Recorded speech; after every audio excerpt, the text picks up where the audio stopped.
Assalamualaikum warahmatullahi wabarakatuh. Hari ini kita akan membahas mengenai eksekusi jaminan fidusia. Secara garis besar, fidusia adalah sebuah proses pengalihan hak kepemilikan suatu benda, di mana meski hak kepemilikannya sudah dialihkan kepada orang lain, namun sebenarnya benda tersebut masih menjadi milik pemberi wewenang. Contohnya adalah pembelian kendaraan secara kredit, baik itu motor atau mobil.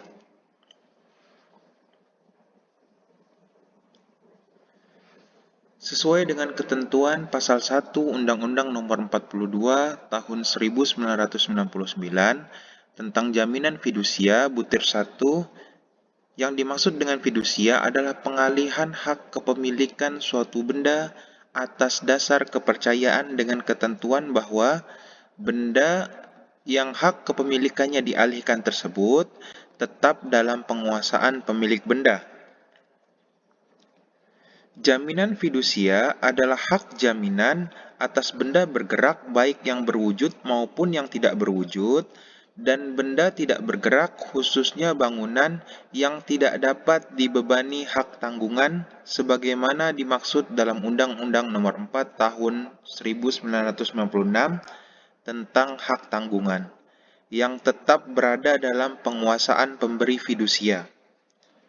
Sebagaimana agunan bagi pelunasan utang tertentu yang memberikan kedudukan yang diutamakan kepada penerima fidusia terhadap kreditur lainnya.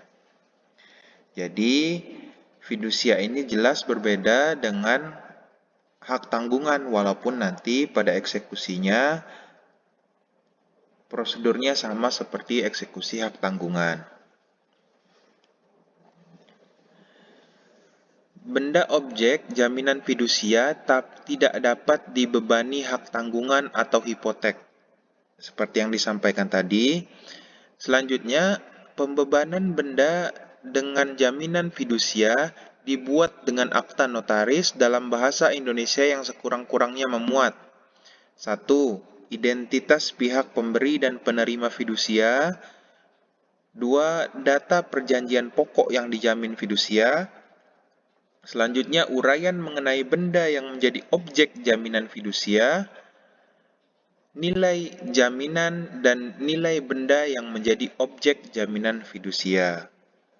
Jadi, sekurang-kurangnya harus memuat 5 unsur ini: identitas, data perjanjian pokok yang dijamin, uraian mengenai benda yang menjadi objek, kemudian nilai benda, kemudian nilai jaminan. Selanjutnya, jaminan fidusia harus didaftarkan oleh penerima fidusia atau kuasanya kepada kantor pendaftaran fidusia.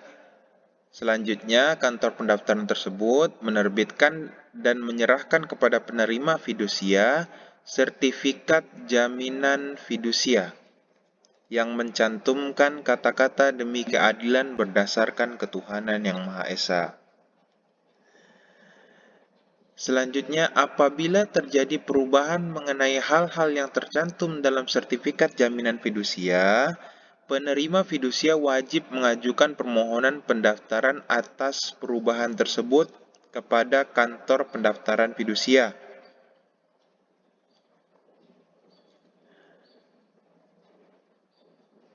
Selanjutnya, kantor pendaftaran fidusia menerbitkan pernyataan perubahan yang merupakan bagian tak terpisahkan dari sertifikat jaminan fidusia. Jadi, bila ada perubahan dalam sertifikat jaminan fidusia, wajib didaftarkan terlebih dahulu kepada kantor pendaftaran fidusia. Pemberi fidusia dilarang melakukan fidusia ulang terhadap benda yang menjadi objek jaminan fidusia yang sudah terdaftar. Jadi misalkan motornya sedang dalam keadaan kredit, tidak boleh kembali dijadikan jaminan fidusia terhadap benda yang sudah terdaftar benda yang masih dalam objek jaminan fidusia. Tapi jaminan fidusia dapat dialihkan kepada kreditur baru. Nah, ini oper kredit. Dan pengalihan tersebut harus didaftarkan oleh kreditur baru kepada kantor pendaftaran fidusia.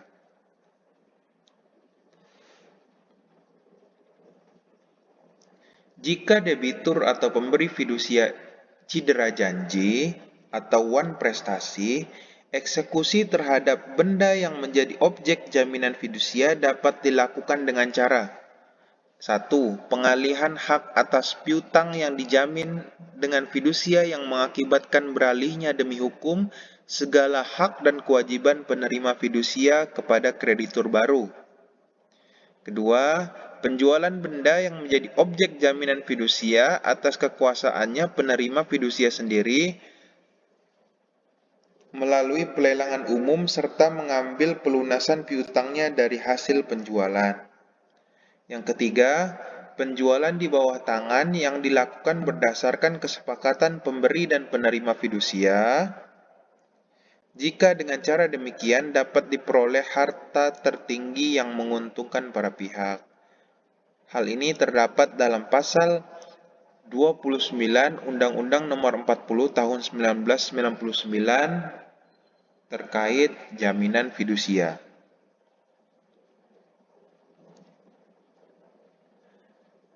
Yang terakhir adalah prosedur dan tata cara eksekusi selanjutnya dilakukan seperti dalam eksekusi hak tanggungan.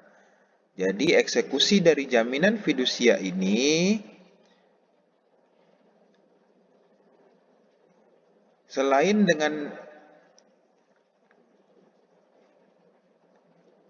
tiga hal yang telah dijelaskan tadi seperti pengalihan hak atas piutang, penjualan benda yang menjadi objek fidusia, selanjutnya penjualan di bawah tangan yang dilakukan berdasarkan kesepakatan pemberi dan penerima fidusia, itu juga dilaksanakan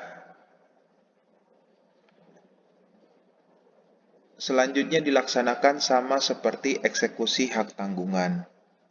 Demikianlah yang bisa kami sampaikan.